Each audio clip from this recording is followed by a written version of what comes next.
babu waƙar da naka tunawa sai wata waƙa ta David David. Na rantsa Allah ina bala'in son waƙan nan. Yanzu ni ba shi a gabana ba ma. Ka samu saurayi mai ƙasun ba, ni aka cewa saje.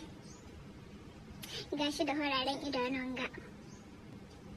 Gashi ajihu ne suna da ɗan maiko. Gashi mai yawan kalaman soyayya. Gashi daga ɗan abu ya ɗanyi maka waƙa mai shiga zuciya.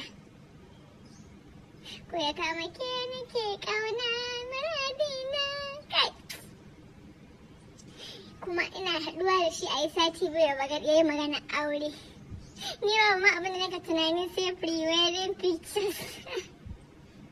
Na san wallahi ba a taɓa irin pre-wedding picture irin na ko dai wufuna a taho a yi ta wufuf ɗin.